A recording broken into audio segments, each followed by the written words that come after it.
Good morning everybody, myself Acharya Vishwendra. आज कुछ question आपसे डिस्कस करूंगा। तो पहला क्वेश्चन है मोशनल ईएमएफ का। तो जनरल जो एक्सप्रेशन है मोशनल ईएमएफ का वो V cross B dot L होता है। तो अगर मैग्नेटिक फील्ड और L पैरेलल हैं तो इसका मतलब ये जो वेक्टर है ये इसके परपेंडिकुलर होगा। तो डॉट प्रोडक्ट परपेंडिकुलर वेक्टर्स का ज़ीरो होता है, तो इंड्यूस ईएमएफ आपका ज़ीरो आ जाएगा। नेक्स्ट इज़ जो चार्ज फ्लोन है it is delta phi by R. किसी कंडक्टिंग लूप में जो चार्ज फ्लो होता है वो change in flux upon resistance होता है। So this is independent of time.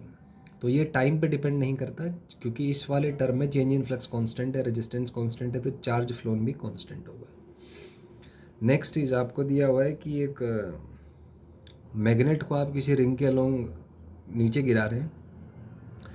तो इसमें अगर हम कॉइल को वर्टिकल एक्सिस के अबाउट रोटेट करा दें तो वर्टिकल एक्सिस के अबाउट रोटेट कराने से मैग्नेटिक फील्ड पे कोई चेंज होगा नहीं। तो मैग्नेटिक फील्ड पे अगर कोई फ़र्क नहीं पड़ेगा तो ईएमएफ में भी कोई चेंज नहीं होगा। तो चेंज इन ईएमएफ आपका ज़ीरो आ जाएगा। एक और कॉन्सेप्ट है यहाँ पे Fleming's right hand rule.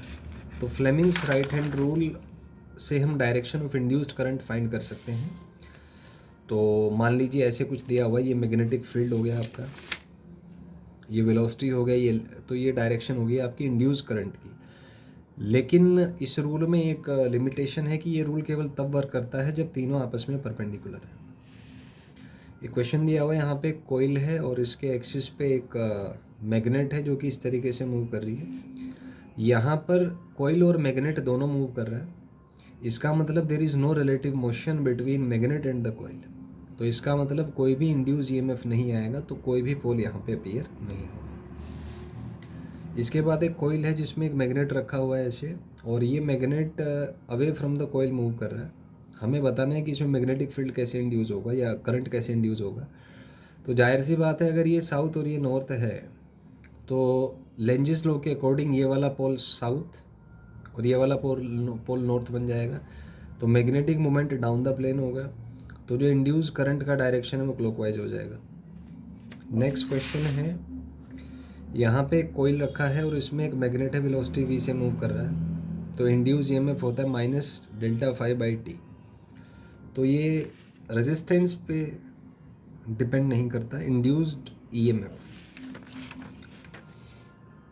Next is E is equal to minus D phi by D T. ये फैराडे का सेकेंड लॉ था। ये केवल वैल्यूज़ देता है, डायरेक्शन जो है वो लेंजिस लॉ से आप कैलकुलेट कर सकते हैं। नेक्स्ट मोशनल ईएमएफ का क्वेश्चन, अगर एक रोड किसी परपेंडिकुलर मैग्नेटिक फील्ड में मूव कर रहा है तो उसको जो फोर्स की ज़रूरत पड़ती है कांस्टेंट वेलोसिटी से मूव करने के लिए B square L square V by R होता है। तो ये फोर्स वेलोसिटी के प्रोपोर्शनल होता है। नेक्स्ट क्वेश्चन इज फैराडे का स्टेटमेंट है second, E is equal to minus D phi by D T. So इसको ऐसे भी लिखा जा सकता है कि EMF is produced due to change in magnetic flux. Next is Lenz's law का स्टेटमेंट।